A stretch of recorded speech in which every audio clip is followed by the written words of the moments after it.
not a great start. Trying to look at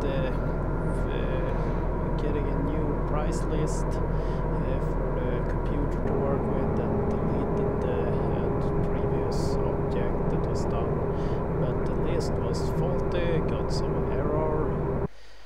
So while I waited for being able, because they had it for a newer computer than what I have in my old machine, so while I waited to receive a list suitable for an old machine, I cleaned up a little, checked the plugs on that bogie that had some shrapnel on it. It's just been moved around a little near the garage, so I wasn't really expecting much, but figured I will keep close track on that the next few days of the machine, maybe moving a little more. Topped off the oil, had received a new list. This time around it complained a little about some error, but it was just the other program, not the logging computer. It didn't complain about the list, but felt it was just fine. Next problem, it's not measuring length, so it has nothing to work with. Called support, and they suggested that it might be because it moves when you manually force it, but it's not moving out the measuring wheel when trying to use the machine. And apparently not uncommon that something gets stuck in the valve, and I had some of the hoses that are involved with this off earlier, so maybe something snuck in, but it wasn't without trouble getting that out. A little tricky with access as always in the harvester head. Got the plastic nut holding the magnetic coil in place.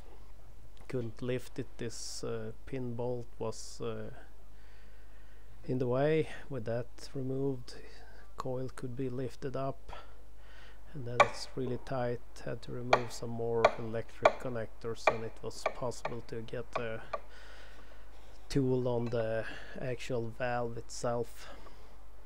Undid that, brought that inside.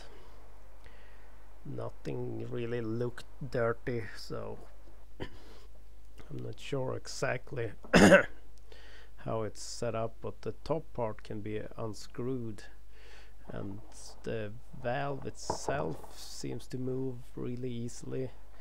There are some small holes here in the top, and in that top tube there is also kind of a hole in there. Tried to blow everything with compressed air.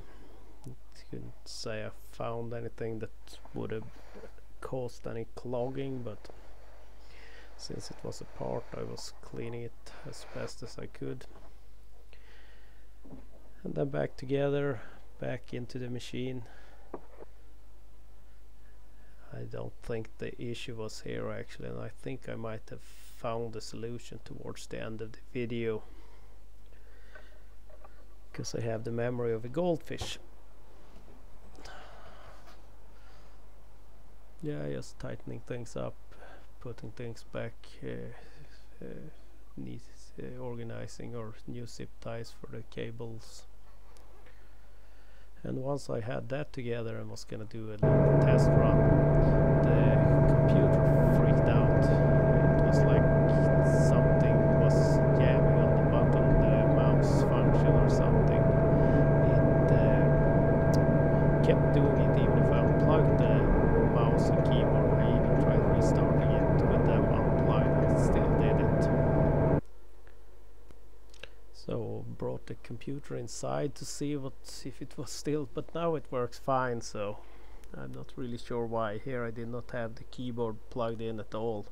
I brought that out to the machine also to be able to plug that in and see how it works, and works fine, even if the mouse ball here is quite acting up quite a bit here and there, so I figured I would clean that now that the keyboard was easy accessible.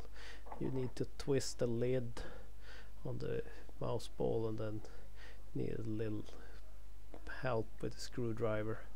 And it's like in the old days, it's actuate some rubber rollers and tried scraping off the muck that was on them, but we'll see, it's still not feeling great. Here I think I have the issue, and the seller actually talked about this being binding up every now and then, but I added a double nut solution in an old video just not far after we had bought it, and kind of tightened the nuts against each other, and have not had any issues until now apparently. So tried again to back out the inner nut a little and kind of jamming the two nuts against each other, and it feels like it's moving a lot easier now, so it was probably mechanical. We'll see tomorrow.